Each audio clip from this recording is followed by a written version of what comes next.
ना कमाने वाली बहू। माँ, बेटे और बहू तीनों ही खाना खाने के लिए टेबल पर बैठकर खाना खा रहे थे। खाते समय लड़का अपनी पत्नी को बोला, सीमा, तुमने आज भी दाल चावल बनाया। खाना बनाने में तो आलस मत किया करो। तुम बस हाउसवाइफ ही हो तो तुम घर पर ही तो रहती हो। तुम्हें रसोई घर में कुछ अलग अलग खाना बनाना अच्छा नहीं लगता क्या? क्यों रोज की तरह एक खाना बनाती हो? सीमा बोली, आज मैं अपने बनाने वाली थी। मैं आज सूजी की खीर बनाने वाली थी, पर रसोई में सूजी खत्म हो गई। मैंने कल ही ऑर्डर किया था, पर अभी तक नहीं आया है। मैं कल बनाऊंगी। रसोई घर में कुकर की सीटी बजती है और खाना खाने के समय सीमा रसोई घर में आती है। रसोई घर से वापस आते वक्त डाइनिंग टेबल पर बैठकर सीमा बोली कि मैंने कुकर में आलू डाले हैं। शाम को मैं आलू के बड़े बनाने वाली हूँ। यह सुनकर उसके सास को भी खुशी हुई। गोपाल बोला, अच्छा है, तुम दोनों को तुम्हारी पसंद की चीज बनाने में और खाने में बहुत मजा आता है। ऐसे में दरवाजे की बेल बजती है। सीमा वापस खाने की टेबल पर से उठी और दरवाजा खोला। डिलीवरी बॉय सूजी लेकर खड़ा था।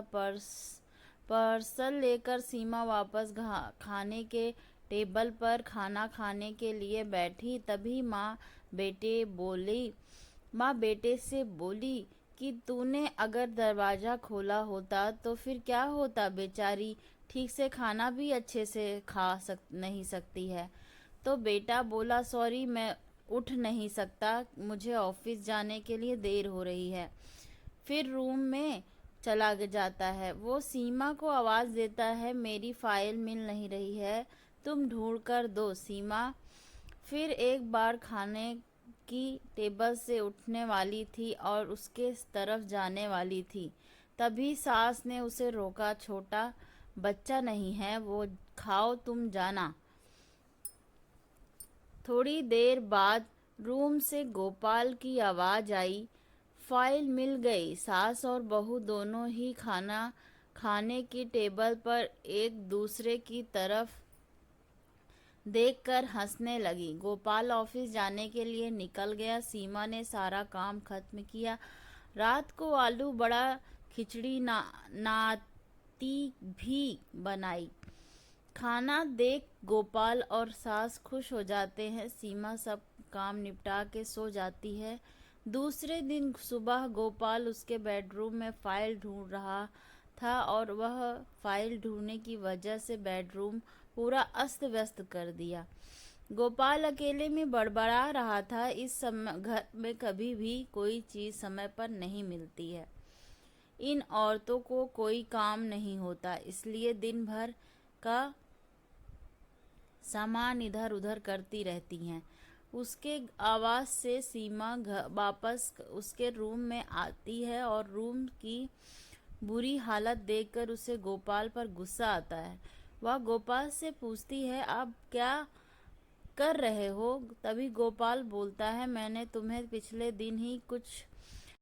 दिन दी हुई फाइल कहाँ पर है? सीमा तुरंत वह फाइल बाहर निकालती है और वह गोपाल को दे देती है।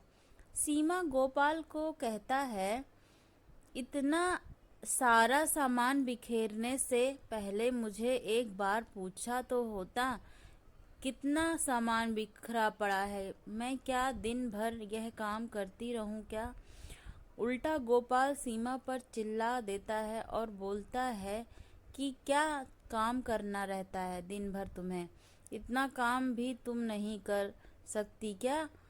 दिन भर सोते ही रहती हो सिर्फ। माँ के कहने पर हाउसवाइफ से शादी करके बहुत बड़ी भूल की मैंने। ऐसा बोलकर गोपाल ऑफिस के लिए निकल गया। पति पत्नी का बोलना माँ के कानों पर पड़ता है, जो गोपाल को पता नहीं था। माँ सीमा के पास जाती है, तभी सीमा रो पड़ती है। कोई भी गलती नहीं होते हुए भी गोपाल उस पर चिल्लाया। यह उनको पता था, सीमा से वह बहुत प्यार करता है, सीमा भी उससे बहुत प्यार करती है। सास ने सीमा को शांत किया। फिर दोनों ने गोपाल को अच्छा सबक सिखाने के लिए प्लान बनाया। दूसरे दिन सुबह गोपाल नींद से जगा। तभी वह सीमा को चाय के लिए चिल्ला रहा था। तभी माँ नज़दीक के सोफे पर बैठी थी। वह बोलती है, सीमा घर पर नहीं है, वह किसी काम के लिए अपने मायके गई है। गोपाल फोन निकालता है और सीमा को फोन करने लगता है। तभी माँ उससे रोकती है और बोलती है कि गोपाल फोन मत करो, वह मायके की ही तो गई है, 2-3 दिन में आ जाएगी। गोपाल फोन रख देता है और माँ को बोलता है कि मैं चाय। तभी माँ बोलती है, हाँ 2 कप बनाना, मैं भी पीऊंगी। इच्छा ना होते हुए भी गोपाल चाय बनाने के लिए रसोई घर में जाता है। माँ सोफे से खड़ी होती है, बेटा गोपाल को पुकारती है। वो सोचने लगता है कि माँ उसे रोकेगी और खुद चाय बनाएगी, पर माँ बोलती है, मेरी चाय में शक्कर कम डालना। गोपाल चाय बनाता है और चाय लेकर आता है। माँ और बेटा दोनों ही चाय पीते हैं। फिर माँ बोली, चाय अच्छी बनाई है पर सीमा जैसी नहीं है।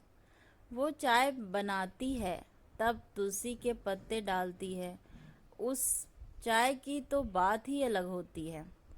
हाँ बेटा, कोई बात नहीं, अगली बार तुम चाय बनाओगे तब ध्यान में रखना। गोपाल उसकी माँ को देखते ही रह जाता है। थोड़ी देर बाद गोपाल उसकी माँ को बोलता है, मैं आज मटर पनीर खाना चाहता हूँ। माँ फिर से गोपाल की तरफ देखकर बोलती है, अरे वाह वाह, आज मेरा बेटा मटर पनीर बनाएगा और मुझे खाने के लिए देगा। अच्छा हुआ, बहुत दिनों से मटर पनीर खाने की इच्छा हो रही थी। तभी गोपाल बोला, अरे माँ, मटर पनीर आपको बनाने के लिए कहने वाला था। तभी माँ उसे बोली, नहीं बेटा, मेरे घुटने बहुत दुखते हैं, मैं इतनी देर रसोई में घर में खड़ी नहीं रह सकती। तभी गोपाल उसका फ़ोन निकालता है और रेस्टोरेंट से ऑर्डर देने लगता है। तभी माँ उसे रोकती है और बोलती है, मुझे वह होटल का खाना पचता नहीं है, मुझे गैस हो जाती है, और तुम मुझे बाहर का खाना खिलाने वाले हो क्या? शायद माँ से प्यार नहीं करते हो तुम गोपाल। तभी गोपाल बनाने के लिए रसोई घर में जाता है। 1 घंटे बाद खाना तैयार होता है। 2 थाली में खाना लेकर गोपाल उसकी माँ के पास आता है। गोपाल ने दाल चावल बनाया है। यह माँ देखती है। गोपाल को बोली, अरे बेटा, तुम आज मटर पनीर बनाने वाला था ना? गोपाल बोला कि माँ, यह आसान है बनाने के लिए। तभी माँ बोलती है, सीमा होती तो आज उसने मटर पनीर बनाकर मुझे खिला दिया होता। पर जाने दो, तुम्हारे हाथों का खाना बना हुआ खाना है, कहाँ मैं रोज खाती हूँ। ऐसा बोलकर माँ खाना खाने के टेबल पर आ जाकर बैठती है। दोनों साथ में खाना खाते हैं। गोपाल पहला निवाला मुंह में डालता था।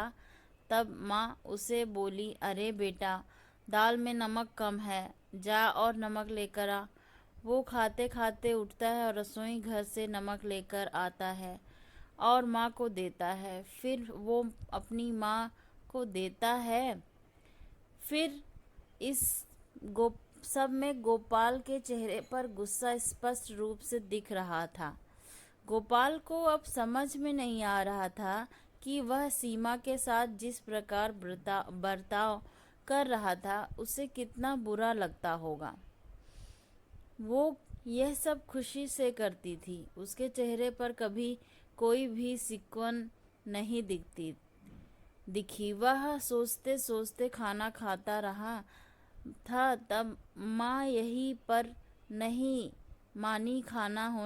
खाना होने के बाद माँ गोपाल को बर्तन धोने के लिए कहती है और माँ उसके रूम में आराम करने चली जाती है।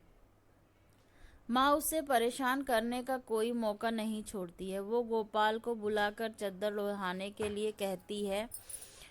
उसके बाद गोपाल रूम से बाहर जाता है तो उसे माँ रोकती है और एसी का टेम्परेचर कम करने के लिए कहती है। अब इन सभी कामों की वजह से वह चिड़चिड़ करने लगा था, लेकिन कुछ भी नहीं बोला। दूसरे दिन सुबह जल्दी उठ जाता। उसे ऑफिस जाना होता, इसलिए वह जल्दी सब्जी काटता, पर उसका ध्यान सब्जी की तरफ नहीं होता। वह सीमा का विचार कर रहा होता है। वो सोच रहा होता है, हाउसवाइफ का काम आसान होता है, ऐसा मुझे लगता था, पर सच में वो वैसा नहीं है। मैं कितना गलत बर्ताव करता था सीमा के साथ। मन ही मन पछता रहा होता है। तभी सब्जी काटते समय उसकी उंगली कट लेता है। वह उठकर बेसिन में उंगली धोने के लिए जाता है। ऐसे में सीमा उसके पास आती है और हाथ पर पट्टी बांधने लगती है। मतलब सीमा अपने मायके से आई ही नहीं थी। गोपाल से छुपकर उनके ही घर में थी। यह तो सास और बहू का प्लान का हिस्सा था। गोपाल सीमा को देखकर खुश हो जाता है। वह उससे माफ़ी मांगता है। वह सीमा को बोलता है कि घर का काम करना बहुत आसान होता है। तुम घर पर रहती हो, तुम्हें क्या काम करना रहता है, ऐसा मैं हमेशा बोलता रहता था। पर एक ही दिन में मुझे सब समझ में आ गया। मैं तुम्हें ऐसा कभी भी नहीं बोलूँगा और उसके आगे हम एक साथ घर के काम करेंगे।